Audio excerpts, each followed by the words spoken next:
I thought it would be neat. I'm going to make a video on my phone actually. So I'm just using the screen recorder here, but here's the deal. This is actually the graph that I typed, that I drew up.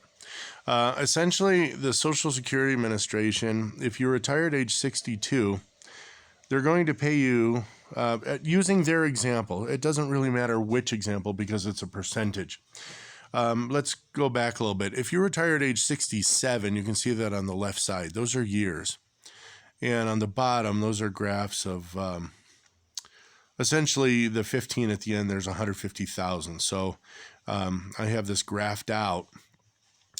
And at age 67, when you're people born after 1960 hit retirement age, they're going to get, let's say, $1,000 a month. All right.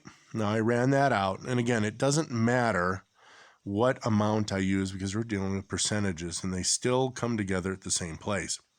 Let's say that I went ahead and chose to retire at age 62.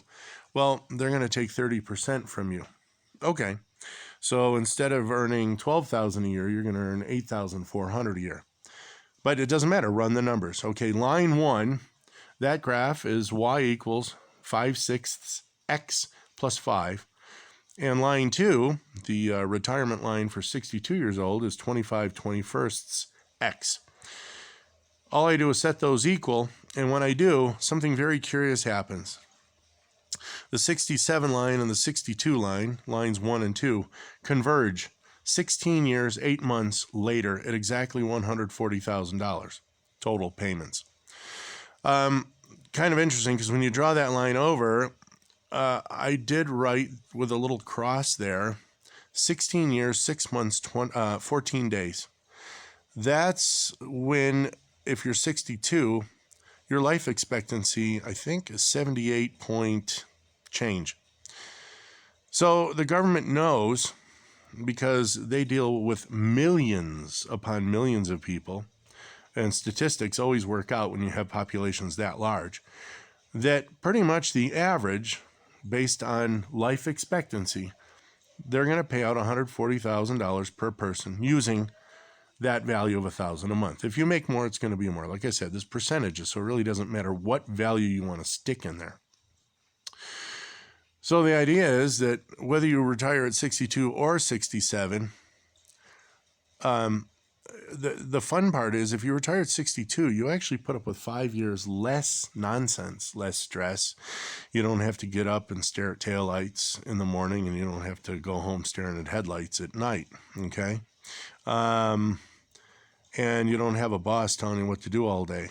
And if you do everything to where you really just need that money to take care of rent or something, I mean, whatever. But you have 5 years a head start on those blokes that want to work from age 67. I'm talking employees. If you're a business owner, none of this really matters anyway, because you're kind of, you'd probably have to do your own thing. This is just for folks who, put their nose to the grindstone kind of thing. But for those of you who do have that 40-hour a week life, this is what happens. At age 62 or 67, you're not going to catch up to me until we catch up to each other 16 years, 6 months, and 14 days later. Now, those are the numbers. You can try to emote all you want, but those are the numbers. Nobody beats that number. And of course, if you retire later than that, they go ahead and say, oh, and you have this and that, and you have some extra, benefits here and there, some credits, this and that.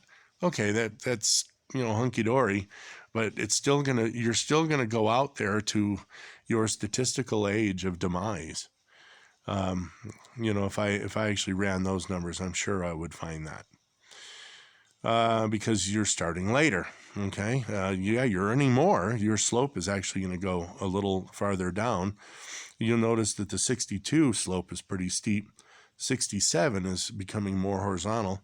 And the later you go, they're just going to flatten that slope out, but you're still going to hit that 16 year, 8 months at 140,000. You just will. I can almost guarantee it. That's how actuarials make their money. That's how people do their thing, man. The government's the house. You can think of Las Vegas, and you're pulling the slot lever. You know what? The house always wins. So if you want to have 5 years of extra, I don't need to deal with my boss anymore. Retire at 62. It's not going to matter until 16 years, 8 months later. And if you, and look, I'll go out on a limb here and say a guy 62 years old who has 5 years less stress, less cortisol, less visceral body fat, less everything that goes along with it. I have a funny feeling that you're going to live a lot longer than the guy who retired at 67. I haven't looked that stat up, but I'm just going out on a limb here. I think that's pretty close. So anyway, those are the numbers. You can complain or fight about it all you want. Leave something in the comments if you have some different data. I'd be happy to add that in. Talk to you soon. Bye, guys. Like, subscribe, share. You know the drill.